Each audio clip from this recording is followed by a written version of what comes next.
buenos días, Ricardo Hurtado los saluda aquí en el distrito de Surquillo. Volvemos a Surquillo, un distrito de emprendedores, contento de estar nuevamente en Surquillo. Bueno, el saludo a nombre de la presidenta del Partido Democrático Somos Perú, Patricia Lee Sotelo, quien nos está viendo en algún punto de nuestro país, siempre ella atenta a estos cursos, gracias a Central Mediática que se hace presente con la transmisión en vivo a nivel de todo el mundo. Estamos llegando a distintos enlaces que tenemos para que esta transmisión llegue a más peruanos, que es el objetivo.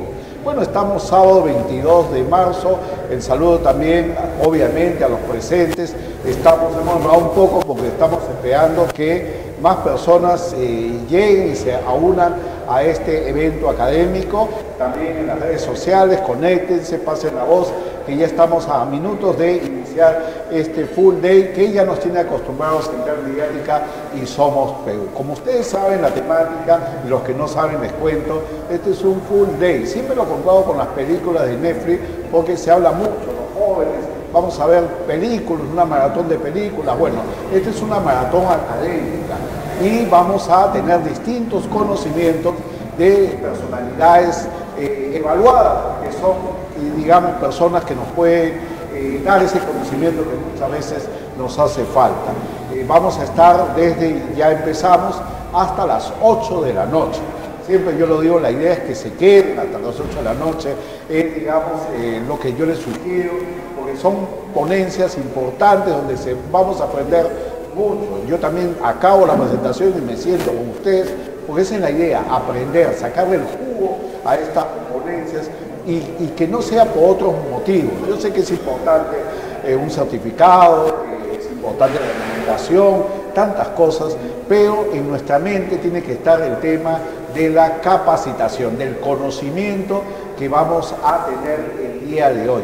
Valioso, ya que en los últimos días hablamos, discutimos de política y siempre nos llega al tema de la falta de educación, la falta de capacidad. Decimos, pero ¿por qué no encontramos buenos políticos? ¿Por qué no encontramos buenas autoridades? Que se vayan todos, decimos. Y el problema es de que nos olvidamos de un tema vital, que es la comunicación, la educación, la formación académica, la gestión municipal y la formación partidaria. Y lamentablemente los medios de comunicación no transmiten esto, transmiten odio y más odio.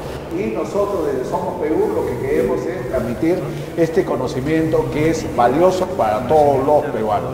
Por eso quiero felicitar a Somos Perú, a nuestra presidenta, la presidenta de todo el partido, que está dedicada a este tema en distintas partes del país, combinando con el tema social, que es también valioso, la empatía que tenemos que tener con muchos peruanos que le están pasando mal en algunos lugares. Ella siempre dedicada con los guerreros sonistas, que yo ya lo he dicho, ya se han multiplicado, ya están en todo el país, siempre lo han estado, pero cada vez se suman más guerreros sonistas y yo contento de ver esa empatía de jóvenes y adultos que quieren cambiar nuestro país. Saludos también a Sandra Gutiérrez, nuestra guerrera sonista, dirigente del partido, quien está con nosotros el día de hoy, es nuestra anfitriona, ya que es una vecina de Surquillo y todos la quieren a Sandra Gutiérrez. También ella tiene una experiencia en gestión municipal, ya la vamos a tener también conversando con ella a lo largo de esta transmisión de este full day. Bueno, vamos a hablar de muchos temas,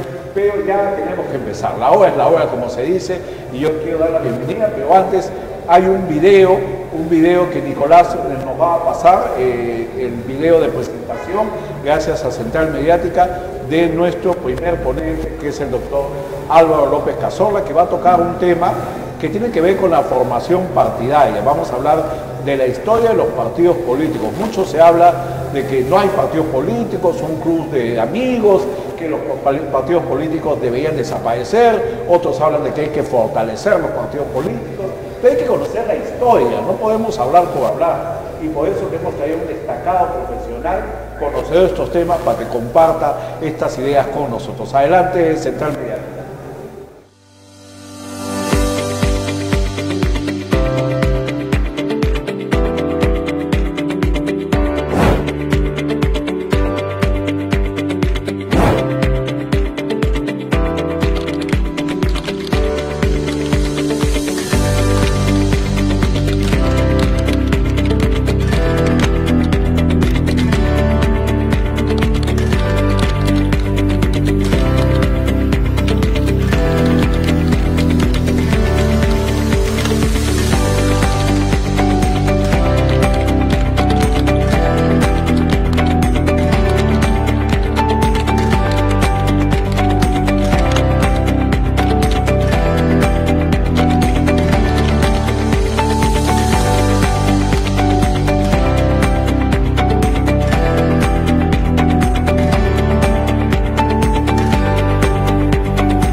Ahí estaba Central Mediática con la presentación de nuestro primer ponente. Yo quiero dar la bienvenida y un fuerte aplauso al doctor Álvaro López Cazorla, quien va a dictar la primera ponencia.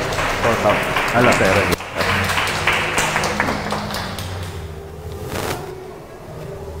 Muy buenos días con todos los presentes, al igual que un saludo a todos los que están hoy en día en redes sociales.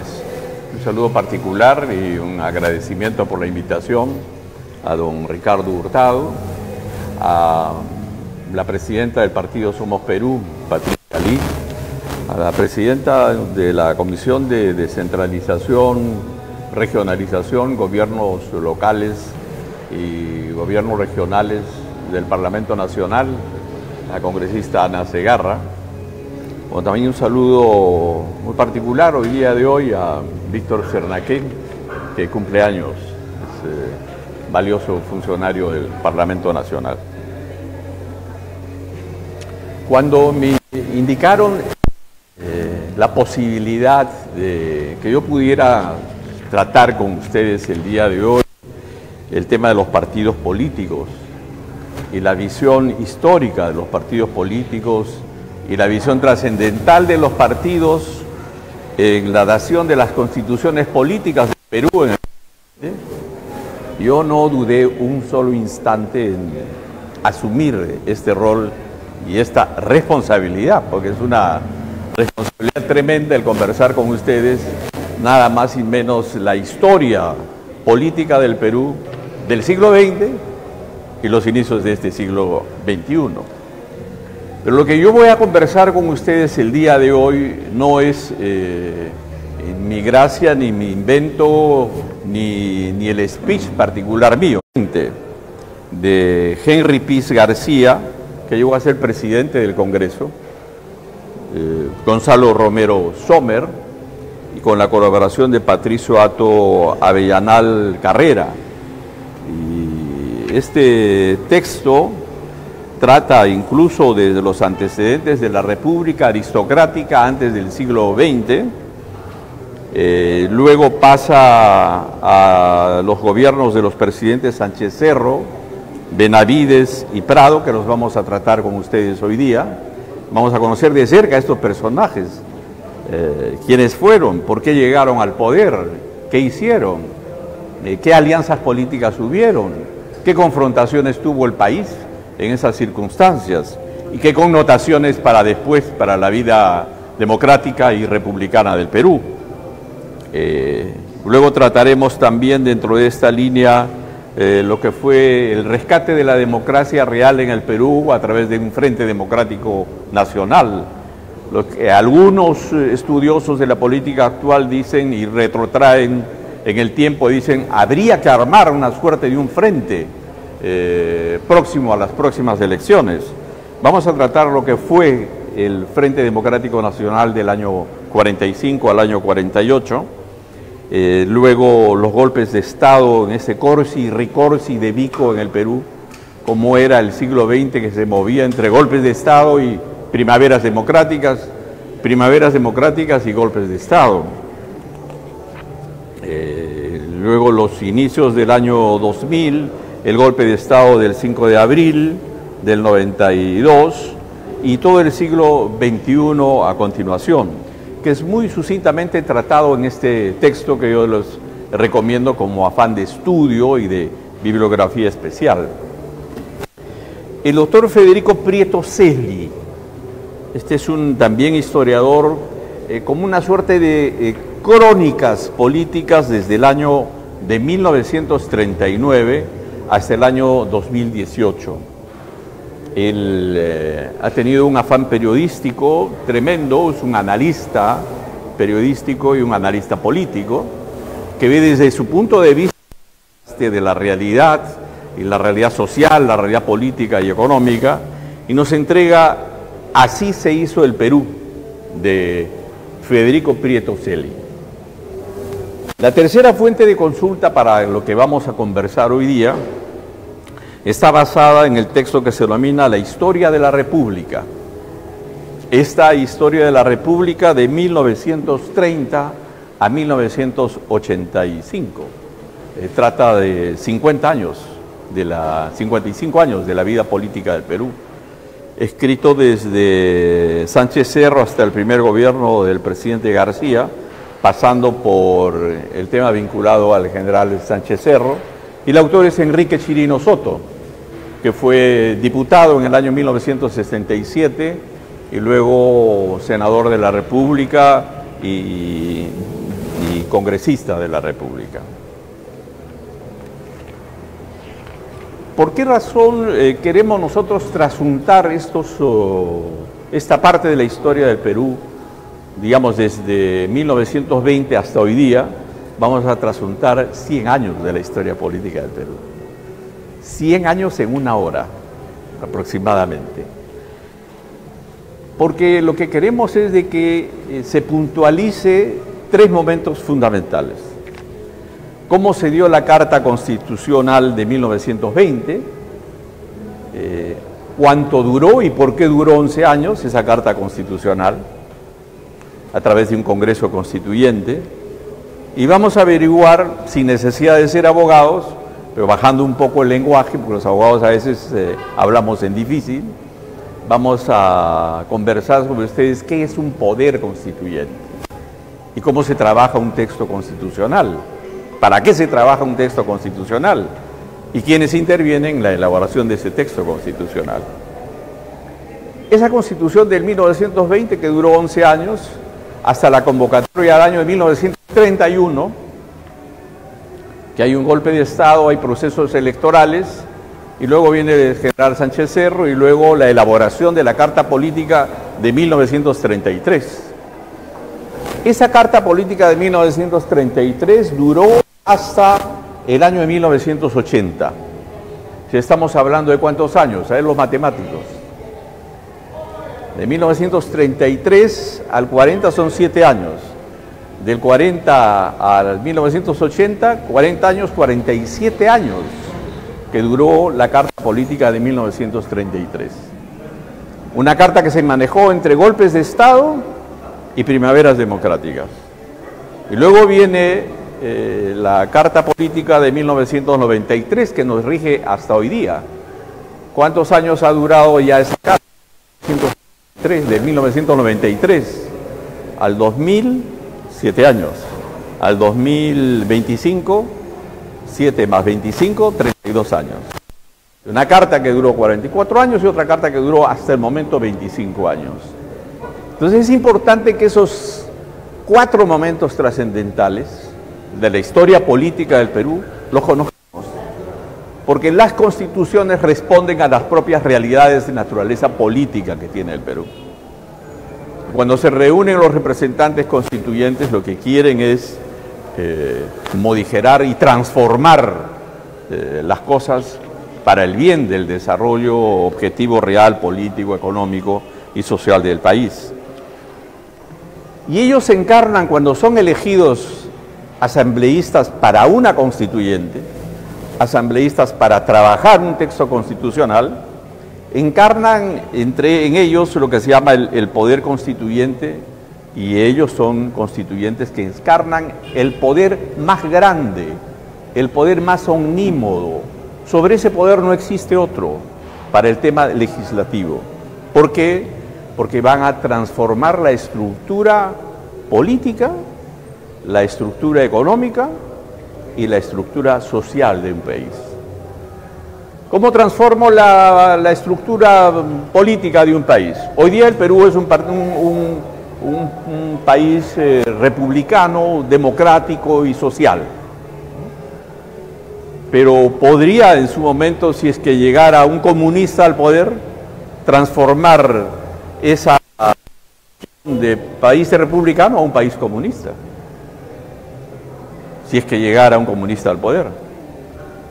Y entonces el designio y el objetivo de qué país quiero yo, lo trabajan los constituyentes. Y todo el país en su conjunto tiene que continuar esa suerte de camino de desarrollo objetivo en la construcción de un nuevo país. Eso es lo trascendental de un texto constitucional trabajado por asambleístas, constituyentes. Pero ¿quiénes llegan al poder con los constituyentes? los partidos políticos, no hay más. Entonces, los partidos políticos tienen entonces que, como hoy día, esta escuela de gobierno, saber preparar, saber conducir, saber convocar, estudiar y analizar la realidad política objetiva del país. Mañana, más tarde o mañana, de acuerdo a las circunstancias objetivas reales del poder en el Perú, cualquiera de ustedes de Somos Perú puede estar sentado en el asiento como un constituyente. Ese constituyente, esa constituyente, tiene que conocer la historia política del Perú para que efectivamente se puedan sentar las nuevas bases que conduzcan a un ejercicio del poder más democrático y más real. Entonces, construir o reconstruir lo que es el Estado a través de una constitución política. Y entonces ese poder constituyente originario ayuda para ser una expresión paradigmática del poder. Son un paradigma del poder para la cristalización real de los objetivos a futuro de un país. Y en consecuencia, lo que surgió en el año de 1919, vamos a retroceder un siglo, fue que el Partido Demócrata o el Partido Civilista habían estado en el poder y Leguía gana las elecciones en el año de 1919, Augusto B. Leguía. Pero Augusto B. Leguía se encontró con un texto constitucional anterior al de 1920. Y ese texto constitucional lo que decía era, no es como hoy día, que cuando hay un cambio de presidente de la República usted tiene un nuevo parlamento, ¿verdad? Pero en ese entonces no era así. Leguía llega al poder y ya tenía un parlamento, que tenía un parlamento ya elegido. Entonces Leguía se ponía a pensar y decía, ¿me conviene este parlamento o no me conviene? Estos parlamentarios que no son de mi línea política tendrán la vocación de seguir los esfuerzos legislativos que yo quiero que trabaje este Parlamento. Hizo la balanza de juego, dijo que no. Porque los civilistas que estaban en el poder en ese entonces, miembros del Partido Democrático, miembros del Partido Civilista de ese entonces, eran sus enemigos de Leguía. Y al mismo tiempo había ya una suerte de conspiración para que, pese a que Leguía había ganado el poder, le dijeran, señor Leguía, usted no va a llegar al poder. Entonces, ¿qué hizo Leguía? Era mayo, en julio tenía que juramentar. En mayo conspira con la gendarmería. ¿Quiénes eran los gendarmes? Era la policía. Conspira con la Policía Nacional y dice, vamos a tomar el poder porque no quieren que yo llegue al poder en julio. Y conspirando llega al poder. Cierra el Congreso directamente Leguía y convoca a un Congreso Constituyente, legislativo. Y entonces, ¿qué hace Leguía? Esos constituyentes se convierten en los sastres de Leguía. ¿Qué hace un sastre? Te cose un terno a tu medida. Y lo que hacen esos constituyentes es recrear el texto constitucional de 1920, que lo acompaña al señor Leguía en todo el transcurso de su oncenio, porque todos los historiadores hablan de los 11 años de gobierno del señor Leguía. La historia lo verifica a él como una suerte de dictador, pese a que había ganado las elecciones. Se fue a un proceso reeleccionario más adelante, pero que finalmente le costó el destierro y después la muerte en la cárcel. Fue el único presidente en el Perú que murió en la cárcel. Cuando llega Sánchez Cerro al poder, producto de también una suerte de conspiración de naturaleza política, Sánchez Cerro era un mayor del ejército que era amigo de Leguía, pero que al final llega a ser coronel y lo traiciona al señor Leguía. Se le acerca a él la oligarquía terrateniente del país, que estaba en desacuerdo con Leguía, querían hacer determinados cambios por los intereses políticos. La política muchas veces se juega por intereses de naturaleza política, y los intereses mercantilistas de ese entonces estaban a la orden del día. Y en consecuencia lo que hicieron es utilizar al señor Sánchez Cerro, un coronel piurano que se levanta en Arequipa contra la dictadura de Leguía, y toma el poder Sánchez Cerro. Toma el poder Sánchez Cerro y en consecuencia se instala 6 meses, luego ve que las cosas no le van tan bien, en ese interín se instalan como cerca de 6 presidentes en el Perú, hasta que llega el señor Samanez Ocampo, un apurimeño que se instala 1 año para trabajar, sobre todo en ese tránsito, trabajar lo que es una nueva ley de elecciones en el Perú. Porque resultaba que, será otra conferencia en la cual estudiemos cómo eran los procesos electorales antes de 1931. Pero este proceso electoral del 31 sí daba un nivel de garantías democrático, real, valioso para poder ir a procesos electorales. Entonces Sánchez Cerro regresa de Europa, se presenta a las elecciones y se presenta también a las elecciones Haya de la Torre con la Alianza Popular Revolucionaria Americana. Ambos van al proceso electoral. En el norte aparentemente hubo una suerte de fraude y hubo una suerte de una levantisca que se trasuntó en una suerte de una guerra civil en el norte, en Trujillo, en el año de 1932. Algunos analistas hablan de 2.000 muertos, otros hablan de 6.000 muertos. Pero lo cierto y evidente es que para bajar las tensiones de ese entonces, estamos hablando del año 1932, hay que recurrir al afán histórico con el famoso historiador Thorndike, el papá de un chico que trabaja hoy día en televisión, el famoso Thorndike, no sé si lo han visto. Bueno, el papá de él era un gran historiador y él tiene como texto un texto que se llama El Año de la Barbarie. Año de la Barbarie 1932, y cuenta Thorndike de cómo fue ese tema de guerra civil en el Perú, que fue un parte de aguas histórico en la vida política del Perú. ¿Por qué razón? Porque murieron una suerte de 3.000, 4.000 o 5.000 gentes vinculadas al partido aprista, pero también murieron generales, murieron coroneles, murieron miembros del ejército.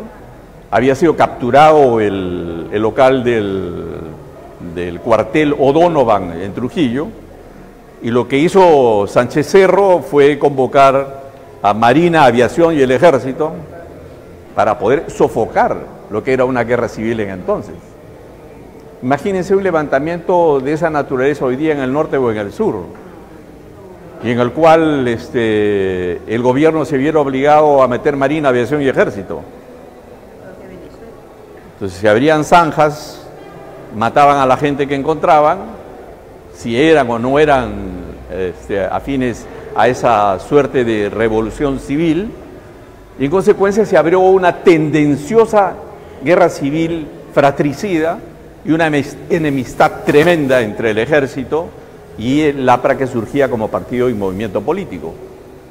Eso está redactado en estos 3 textos que los tenemos señalados y que es fuente de consulta obligatoria. Esto no lo enseñan realmente en colegio en la historia del Perú. Esto tenemos los políticos, los que queremos ser políticos, tenemos que recurrir a las fuentes reales históricas para que podamos ejercitar un conocimiento claro. Y entonces el ejército, la parte de la oligarquía nacional y la iglesia llegaron a instaurarse en el poder, porque este partido que llegaba a tentar el poder de ese entonces tenía una suerte de connotación marxista. El propio fundador de esa agrupación política decía: soy marxista, pero reniego de los marxistas hegelianamente hablando, que es otro tema de naturaleza filosófica. Yo reniego de ellos, pero también los supero ideológicamente. Pero eso sirvió para que en la Constituyente de 1933, ya estamos en la Asamblea Constituyente del 33, se expulsaran a 20 y tantos congresistas, es como expulsar hoy día a 20 y tantos congresistas, sería una suerte de escándalo. Esa asamblea constituyente quedó coja porque hubo una suerte de ley de emergencia nacional donde independientes o cercanos a este movimiento del APRA fueron sacados del ejercicio cívico y se crea de esa manera el artículo 53 de la Carta Política de 1933. ¿Qué decía la Carta Política de 1933 en su artículo 53? Que ningún partido de tendencia de naturaleza internacionalizante podría llegar a tener acceso al poder. Entonces estaba dirigido a ¿quiénes? Estaba dirigido a la Segunda Internacional del Partido Comunista. Como el Partido Comunista, que ya estaba fundado en el Perú, pertenecía a la Segunda Internacional, entonces los legisladores de entonces aplicaban y decían, entonces, fuera de este rol político al Partido Comunista porque tiene tendencia internacional, es un partido internacionalizante. Fuera del ejercicio cívico y político al APRA, ¿por qué? Porque defiende la unidad política y económica de Latinoamérica y la unidad de 21 repúblicas. Entonces es un partido internacionalizante. De manera que tenemos que desde el año 33 hasta el año de 1962, ni el Partido Comunista ni el Partido Aprista podrían ser partícipes de procesos electorales. Entonces, esto llegó a conducir una suerte de, digamos, vacío de poder en la cual los procesos de convivencia democrática no fueron reales y concretos y materiales, fueron desafiantes frente al tema de la institucionalidad de la democracia. Es por eso que la Carta de 1933 convive, esa carta política, entre golpe de Estado y primavera democrática. Primavera democrática y golpe de Estado. Miren ustedes la tremenda importancia que un solo artículo del texto constitucional de 1933 provoca. Una connotación tremenda, que partidos de índole internacionalizante no puedan participar en las elecciones políticas del Perú. Pero cuando se da ese texto, cuando se trabaja ese texto direccionado por Sánchez Cerro, existe un crimen político en el Perú. Sánchez Cerro es atentado por una vez y luego es muerto en un segundo atentado. Estaba yendo a saludar a las tropas que iban a Colombia por un problema que teníamos en Leticia, en Colombia. Salía del hipódromo de ese entonces Sánchez Cerro y ya sale un joven del lugar donde estaba la multitud y le clava 3 balazos en la parte de atrás a Sánchez Cerro. Sánchez Cerro muere. Para ese entonces, al haberse elegido Sánchez Cerro, la Constitución no mencionaba si podías tener vicepresidente o no, había una orfandad de poder. Y entonces, ¿qué se hizo? Se fue al Congreso Constituyente y el Congreso Constituyente decidió, ellos como Congreso Constituyente, designar al general Óscar R. Benavides.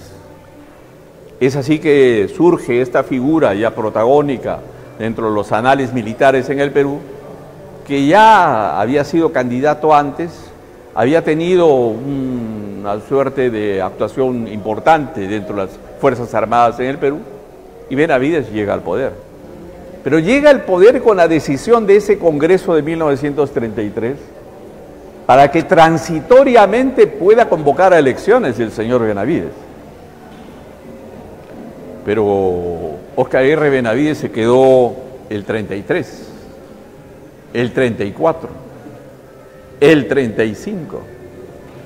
Convocaron a elecciones para 1936. Declararon ilegales las elecciones de 1936. Benavides continuó como presidente el 36, continuó el 37, continuó el 38 hasta el año 1939. Todos felices y todos contentos. Y entonces en ese interín, ante una suerte de desgaste de naturaleza política, tanto de Óscar R. Benavides como también del ejército, y en la cual participaba la iglesia dentro de este poder, convocan a un proceso electoral, pero sin participación de aquellos partidos impedidos por el artículo 53. Se presentan todos, pero eso, el Partido Comunista nada, ni el Partido Aprista, nada. Entonces gana las elecciones Prado Ugarteche, de la familia Prado, muy conocida históricamente por ser familia de banqueros, ¿no? Y que tenía un nivel de preparación política Prado Ugarteche, Manuel Prado Ugarteche.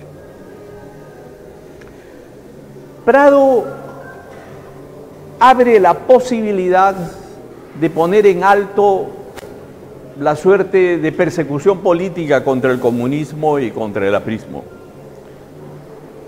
Y es así que recibe en el Parlamento de ese entonces a algunos miembros de estas agrupaciones políticas. Hay una suerte de un tránsito primaveral en el cual hay un convivio de naturaleza política. Y para el año de la culminación del mandato de Manuel Prado, se juntan y conversan el señor Óscar R. Benavides, que quería postular nuevamente para las elecciones de 1945, el señor Haya de la Torre, y en su caso vieron la posibilidad de que ninguno de los dos podría participar y recrean una figura en el embajador de ese entonces, Bustamante Rivero. ¿Quién era Bustamante Rivero? Bustamante Rivero era un extraordinario diplomático peruano. Llegó a ser presidente de lo que es la Corte Internacional de la Haya, ni más ni menos. Y estaba como embajador en Bolivia.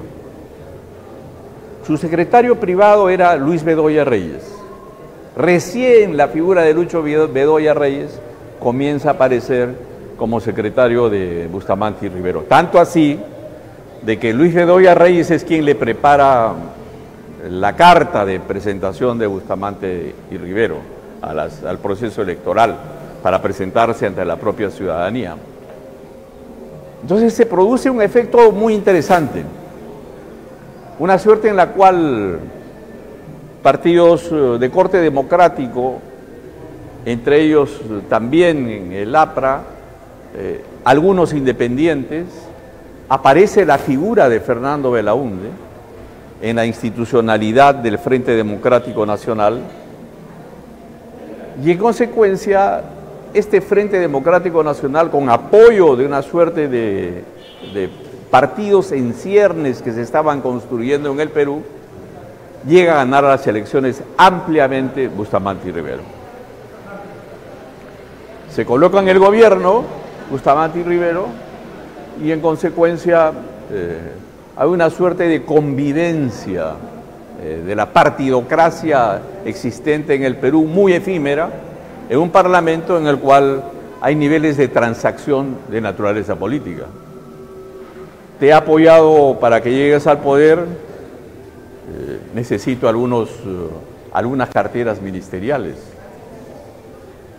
Entonces a la APRA le conceden 3 carteras ministeriales, entre ellas, entiendo, agricultura, pero no le conceden educación ni salud, le conceden incluso economía y también agricultura. Pero esta es una suerte de conflicto interno dentro del tránsito del ejercicio cívico de la formación del año de 1945. Y el Parlamento que no tenía, ojo, el Parlamento que no tenía adicta a Bustamante y Rivero, el gran error era que Bustamante y Rivero no tenía partido político. El gran error que Bustamante y Rivero confiaba en los amigos que había colocado en el Parlamento. Una cosa es colocar amigos en el Parlamento y otra cosa es que tu partido haya estado contigo en las elecciones y que tu partido esté representado en el Parlamento. Porque la historia más adelante nos va a leccionar en el sentido que presidente o candidato presidencial y luego presidente que no tiene lista parlamentaria y no tiene parlamentarios en el Congreso, ese presidente cae. Definitivamente ese presidente cae. Y lo vamos a ver más adelante, justamente levantando la naturaleza de la historia política en el Perú. Entonces estamos en 1945. Transacción política va y viene, hay procesos de interpelación muy fuertes contra muchos ministros, hay incluso un proceso, una suerte de insurrección militar de la Marina, de algunos suboficiales de la Marina para golpear a Bustamante y Rivero, a instancias conspirativas del propio partido aprista. Surgen entonces posibilidades de un recambio y surge también el tema de la traición de naturaleza política. La traición política es una de las suertes de enigmas en la historia política del Perú. ¿Quién traiciona y golpea a Bustamante y Rivero, que llegó con una fuerza democrática inusitada del Frente Democrático Nacional? Era como decir, tenías una suerte de un 70% a favor de la institucionalidad democrática de tu gobierno. Lo traiciona su propio ministro, el ministro de gobierno de Bustamante. ¿Quién era el ministro de gobierno de Bustamante? El señor Odría, Manuel Apolinario Odría. Por eso le decían Manuel A. Odría, al señor Odría, general del ejército. Este general del ejército se levanta en Arequipa, arma una suerte de pronunciamiento y dispone desde Arequipa la caída del gobierno de Bustamante. Pero para hacer una suerte de golpe de esta naturaleza, había tenido que existir un nivel de conspiración bárbaro. Habías tenido que conversar con las Fuerzas Armadas, habías tenido que conversar con parte del sector democrático que estaba dentro del Parlamento. Los partidos políticos estaban menifles. No había una suerte de institucionalidad política, porque había, por otro lado, una suerte de persecución política, y dicho sea de paso, cuando hay el golpe de Estado en octubre de 1948, y previamente a eso hay una suerte de insurrección política, son nuevamente perseguidas las agrupaciones políticas que fueron perseguidas anteriores por Sánchez Cerro, nuevamente son perseguidas por Bustamante y Rivero. Y luego perseguidas por Odría. Cuando el señor Odría llega al poder, Odría llega en olor a multitud. Y entonces busca una suerte de consenso nacional. Pero existe en la persecución de naturaleza política. Desde el estado de políticos, sean apristas, comunistas, todas las cárceles en el Perú. Llegaban a provincias, aviones búfalos, aterrizaban, y los dirigentes políticos que normalmente eran o apristas o comunistas en ese entonces eran capturados a las 2, 3 de la mañana, agarrados, metidos al búfalo, y échate a buscarlos, ¿dónde estaban? Habían familias íntegras en el Perú que demoraran 5, 6, 7 meses, un año, para ver dónde estaba su hijo. Eran años duros, años difíciles de persecución muy fuerte. Entonces, eso hizo que las ideas políticas, los padres de familia preocupados de sus hijos dirigentes políticos, no se metieran en política. Entonces hubo un tema ahí de castración de naturaleza política para el pensamiento político en el Perú. Pero curiosamente, cuando llega Odría al poder, lo que le facilita el nivel de organicidad y de ejercicio en el normal ejercicio de su gobierno, con éxito en temas de construcciones y edificaciones, hospitales. Recuerden, todos los grandes hospitales en el Perú, entre ellos el Rebagliati y Sechura de Odría. Las grandes unidades escolares en el Perú, todas fueron hechas por Odría en ese entonces, porque había billete, había plata. ¿Por qué había plata? Porque se había instaurado la guerra de las Coreas. Corea estaba en guerra, necesitaban cobre, nuestro cobre sube, los ingresos se llaman cobre para el Perú. Los ingresos mayormente acertados para el Perú, para la economía peruana, es ingresos sobre temas mineros. Y entonces había plata en el bolsillo. Y en consecuencia el mercantilismo puro de los señores aristócratas, con los cuales no se peleaba Odría, no se peleaba con los señores varones del azúcar de la franja costera del Perú, la franja costera norte del Perú, por ejemplo. Eran aliados de Odría. Los hacendados, casi señores feudales del sur, entre ellos Amaneso Campo, era dueño de Apurímac. Amaneso Campo era dueño de todo Apurímac. Sí, claro, había una suerte de alianza entre la iglesia, propietarios de tierras, de zonas azucareras en el norte. Entonces había una suerte de una construcción y edificación en positivo para quienes estaban en el poder, que era la oligarquía terrateniente nacional y al mismo tiempo el sector minero, que ya aparecía y surgía con el poder del cobre. Y entonces el ejército era otro partido político. Y los dirigentes perseguidos y expulsados del país para no tener un nivel de oposición total. Entonces llegamos a la época regresiva de lo que hizo Leguía.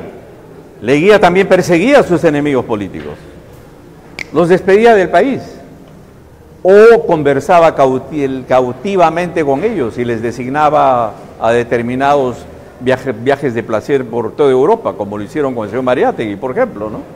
El señor Mariátegui era un tremendo opositor a Leguía, pero le dijeron: vas a ir a estudiar a Italia, suficiente. Se despejó de un gran enemigo político. Ahí a la Torre lo desterraron a Panamá y de ahí a las Europas, pero hacía oposición política desde fuera, pero se despidió de un gran enemigo político. Pero igual hizo Leguía, pero Leguía igual hizo Odría, y Odría lo que hizo es tratar de capturar a todos los líderes políticos de ese entonces, y entre ellos el señor Aya de la Torre se vio obligado a entrar a la embajada colombiana. 5 años en una embajada, 5 años, y cubrieron la embajada con la soldadesca para que no pudiera escapar. Pero eran tiempos duros y difíciles, en los cuales hacer política era terrible, era atroz. Tenías que tener un nivel de mística y decisión y compromiso político para asumir roles mayores en beneficio del país. Era una suerte de un apostolado muy parecido a las persecuciones católicas y cristianas, muy parecido desde entonces. Por eso es que la construcción de los partidos políticos tiene que darse con mística. Por eso que la construcción de los partidos políticos, la mística proviene del sano juicio y conocimiento de lo que se decide en las versiones doctrinarias y filosóficas y en los estudios permanentes de la realidad política nacional y continental y mundial. Entonces, a ese dirigente le van a tener respeto. Ese dirigente va a mover masas aunque esté fuera, aunque esté en una embajada detenido, o aunque esté en la cárcel detenido. Entonces, esas son la suerte de místicas de ejercicio cívico que han desaparecido hoy día en el Perú. Pero hay que rescatarlas. Hay que rescatarlas en beneficio del ejercicio gubernamental y en beneficio del ejercicio cívico en el Perú. Pero estamos con Odría. Odría termina su mandato en el año 1955 y tranza nuevamente políticamente con el señor Manuel Prado Ugarteche, mientras hay niveles de transacciones que se dan también desde Europa con Prado Ugarteche, con el siguiente objetivo. El ochenio de Odría fueron 8 años de persecución política. 8 años de persecución política. Entonces, quienes querían participar del proceso electoral en 1956, de alguna manera tenían que transar y convivir o coalicionarse con quien pretenda llegar al poder y quien ofrezca las libertades públicas para llegar al poder. Solo el que podría y señalar la posibilidad de que llegando al poder da libertades a los presos políticos, podría ganar las elecciones. Entonces surge una conversación entre Haya de la Torre y Prado. Haya no puede ser elegido, Prado ya está en Europa, y lo que le dice es: convoque usted a una libertad de quienes están detenidos y tendrá el apoyo de las agrupaciones políticas. Prado es elegido con ese apoyo. Entonces ahí viene una suerte de convivencia política entre el APRA y el señor Manuel Prado Ugarteche, que históricamente es señalado por estos textos y que políticamente lo destrozan lógicamente a una organización de la naturaleza ideológica de esa agrupación, en la cual se mostraba contestatario a los niveles del ejercicio del poder de la derecha, y Manuel Prado era un real representante de la derecha. Entonces le decían y le cuestionaban a esta agrupación política: ¿cómo te metes tú con la derecha y convives con la derecha? Si es que tú has nacido en un norte de naturaleza ideológico distinto. Entonces el gran debate público es: ¿prefieres la libertad o el respeto a tu ideología? Ese es un gran debate público. ¿Prefieres el respeto a tu ideología estando preso, detenido, perseguido? ¿O prefieres la libertad pública o el respeto a tu ideología? Es un tema que se trae a colación en el gran desarrollo conceptual del siglo XX, donde han habido esta suerte de persecuciones políticas que es necesario ponerlas a colación. Bueno, surge el año 1956 y se convoca a las elecciones en el año 1962, ¿no? Pero el ejército había conversado para llegar al poder Manuel Prado.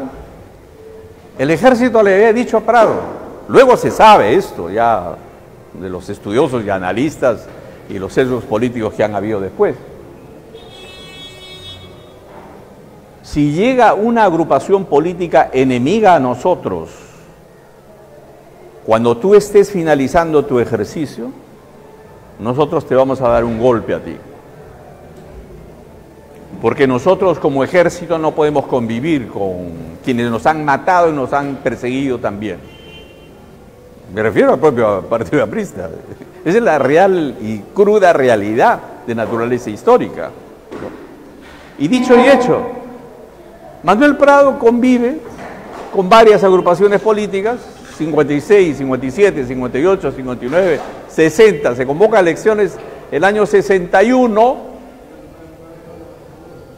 y cuando se sabe el resultado de las elecciones en una primera instancia, gana Haya de la Torre en primer lugar, segundo lugar queda Odría, y en tercer lugar queda Fernando Belaúnde Terry.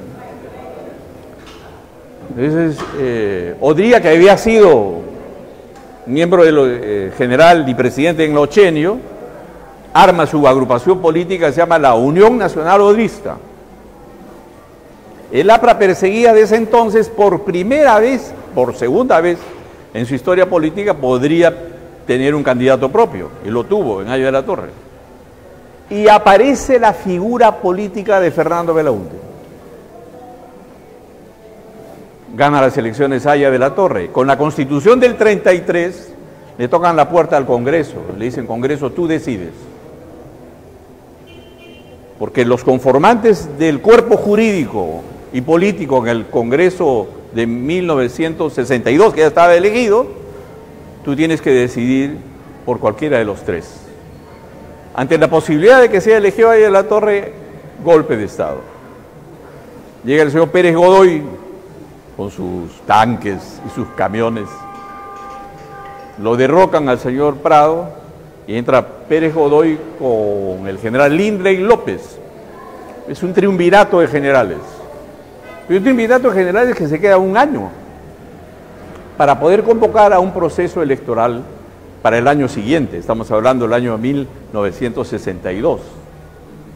Pero ¿por qué aparecen los generalotes Lindley, López y Pérez Godoy? Fernando Belaúnde, que había formado el Frente de Juventudes y había sido parlamentario del 45 al 48. Muy buen parlamentario, dicho sea de paso. Forma el Frente de Juventudes el año 56. Se presenta a las elecciones tibiamente, no tiene buenos resultados, pero el 61 aparece como el tercero de la discordia, entre Haya, entre Odía y el mismo Belaúnde.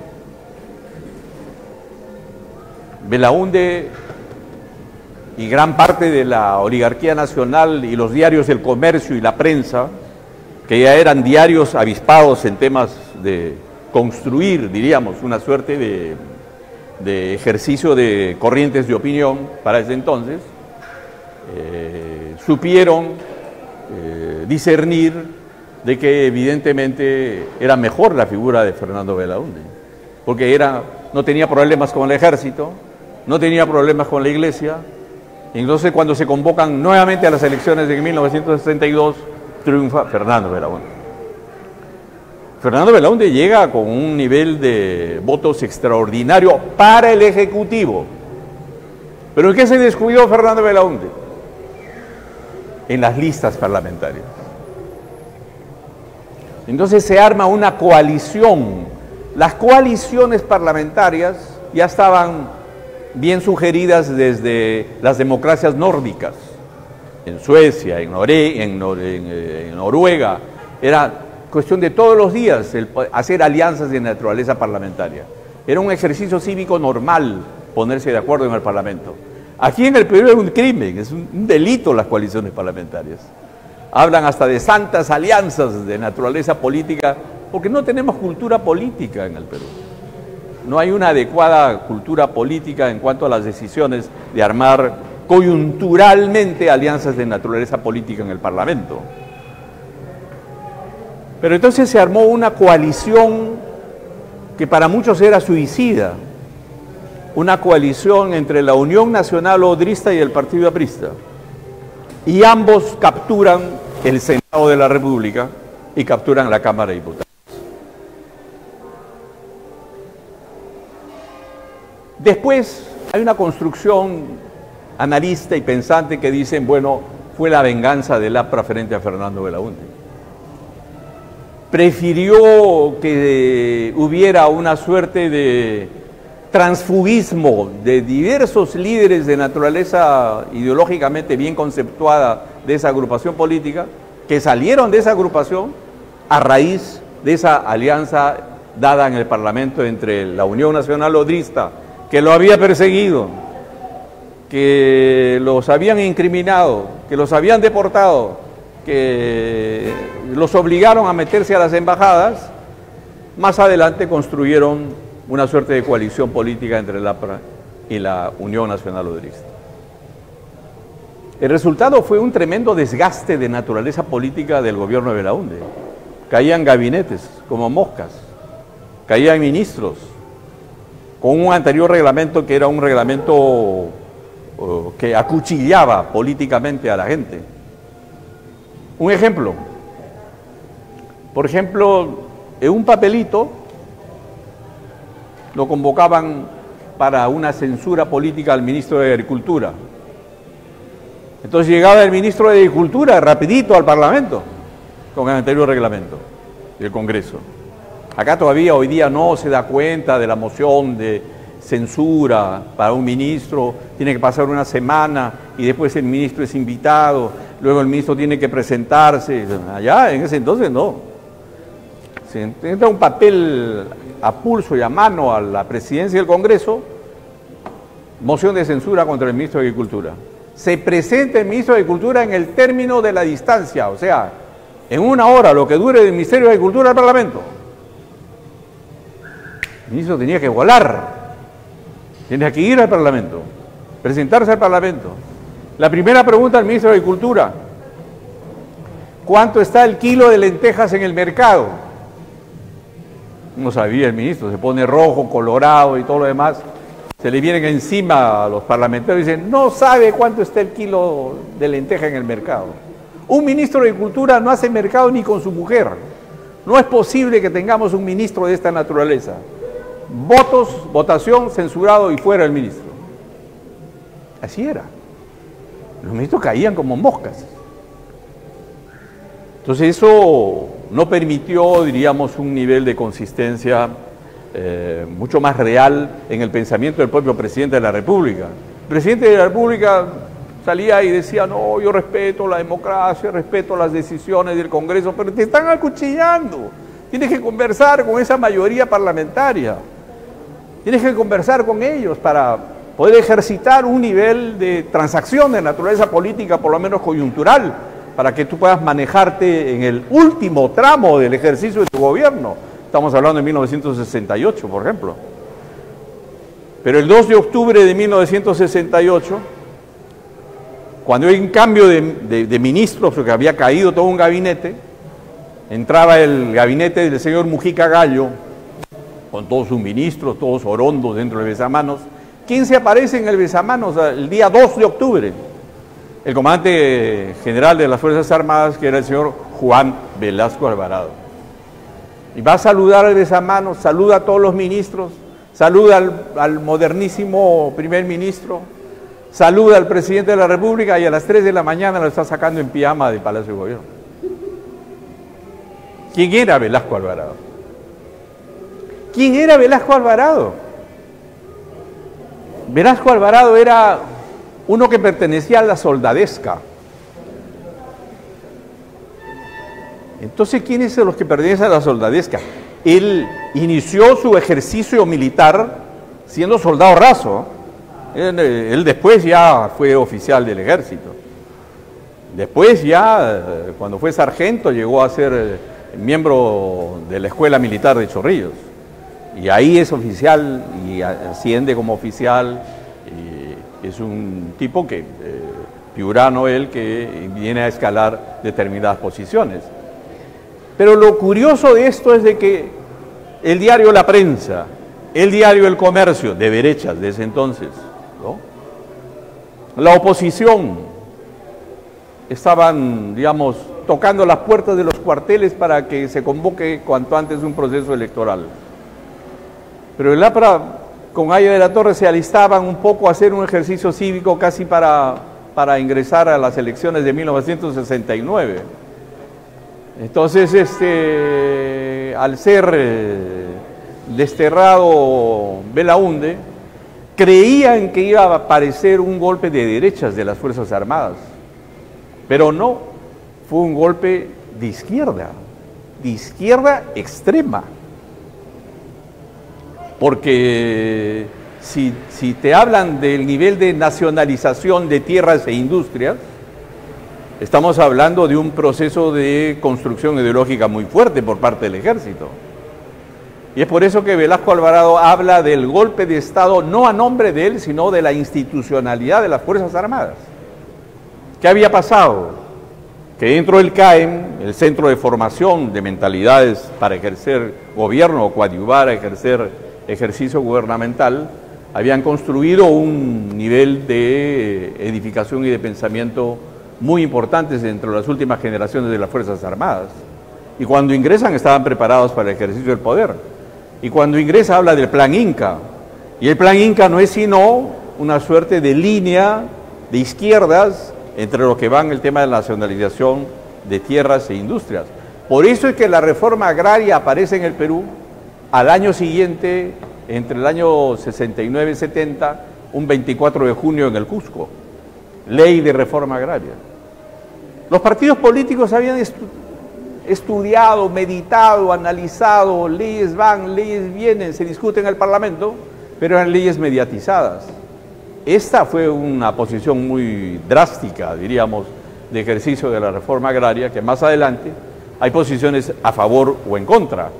Hay posiciones que dicen, en bendita hora fue esa reforma agraria, porque de alguna manera no permitió que la masa campesina siguiera a los senderistas cuando surgieron los senderistas en el Perú, porque ya las tierras estaban repartidas. Entonces, por eso los senderistas, cuando los convocaban a las huestes campesinas en el Perú, los campesinos más bien luchaban contra ellos, se parapetaban contra ellos, y por eso masas campesinas morían degolladas, dinamitadas, sus hijos martirizados, las mujeres violadas y perseguidas. Eso fue un drama de ejercicio político tremendo. Pero hay analistas y sociólogos peruanos que hablan y estudian, en que dicen, en bendita hora fue esa reforma agraria. No fue maldita reforma agraria, sino, miren ustedes, dicen cómo están los mercados de abastecidos. Si no tuviéramos el nivel de abastecimiento que se tiene en los mercados hoy día, un mercado más chiquito, más grande, un lugar, departamento bueno o mediano o con poco acceso del PBI, todos tienen sus grandes mercados. Entonces quiere decir que a razón de ojos vista, la reforma agraria no fue un fracaso en ese entonces. Habrán pasado travesías difíciles, pero hoy día tenemos alimentación, tenemos fruta, tenemos verduras. 2 minutos. Y tengo 2 minutos que voy a aprovechar para lo siguiente. Estamos en el ejercicio de las Fuerzas Armadas.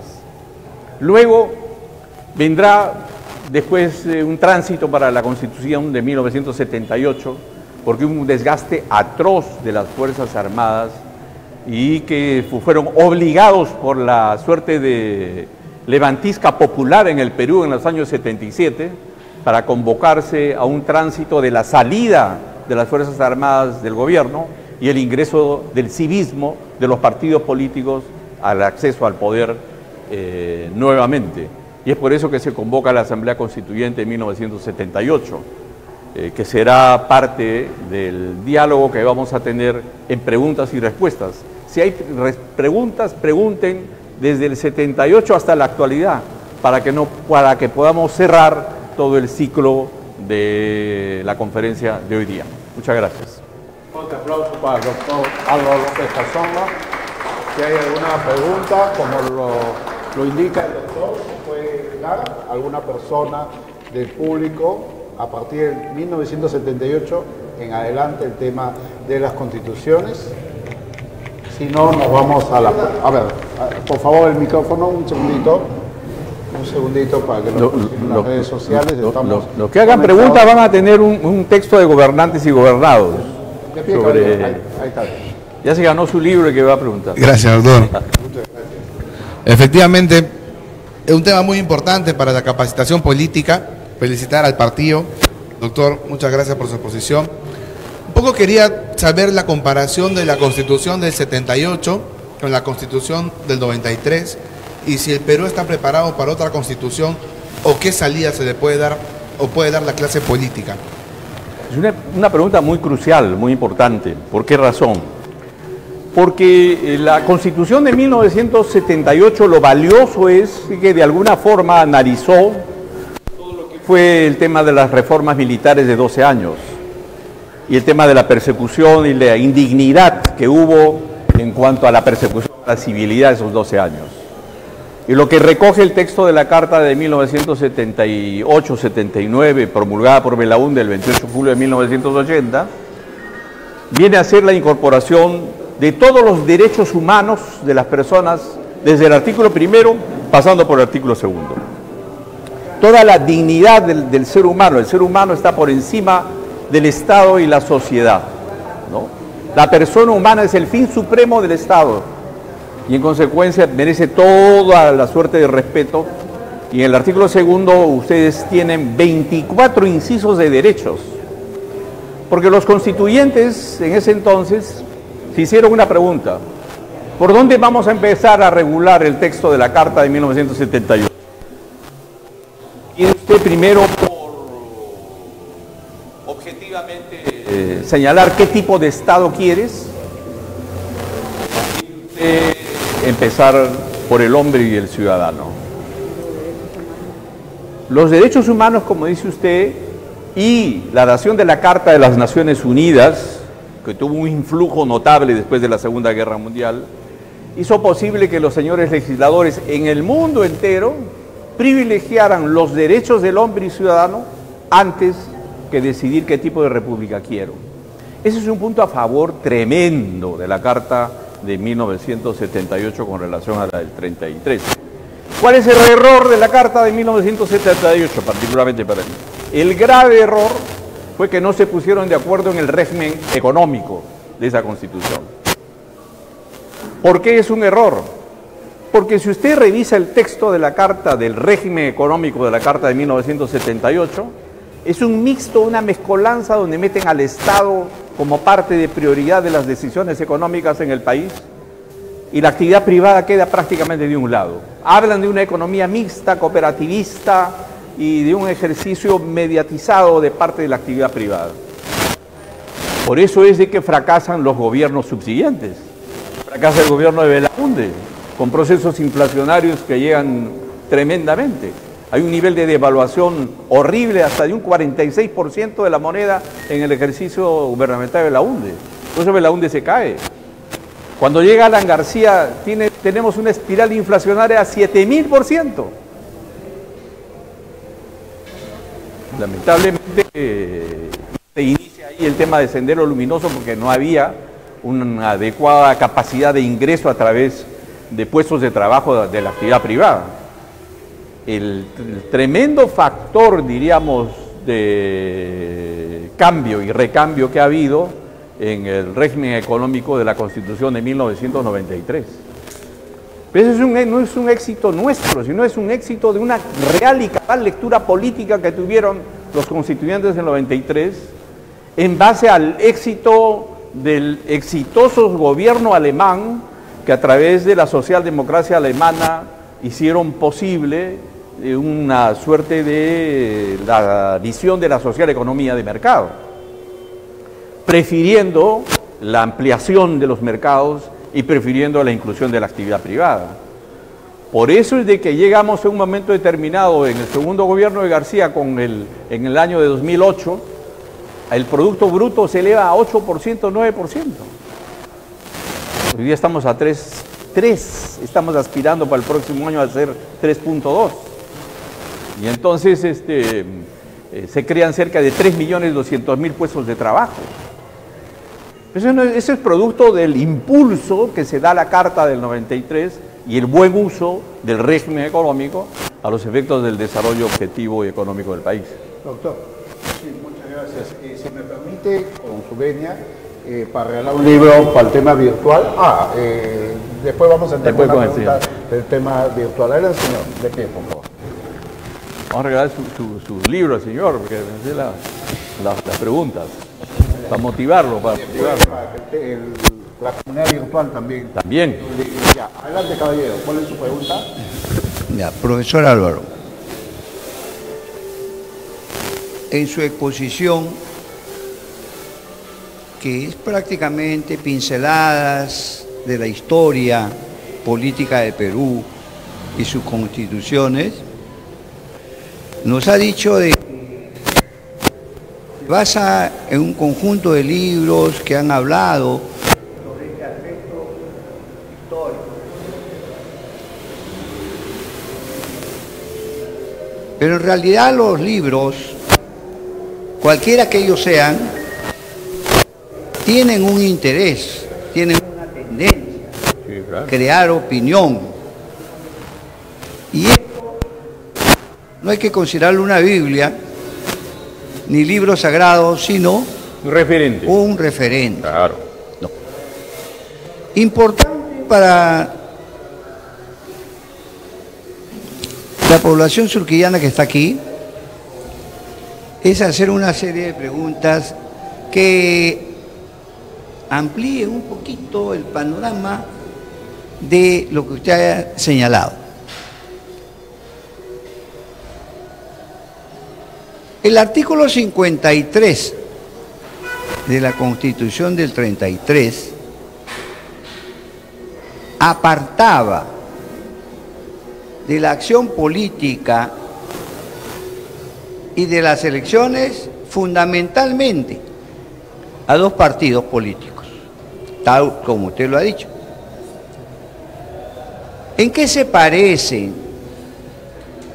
esa parte de la historia con la época actual, en la cual se puede apreciar, según las informaciones periodísticas, de que se apartan también de las elecciones a determinados candidatos.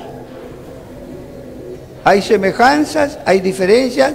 Quisiera que nos informe, nos dé luces sobre eso. Sí, cómo no. Y un segundo, discúlpeme usted, muy breve nada más. ¿Cuáles son, a su criterio, los aportes y las limitaciones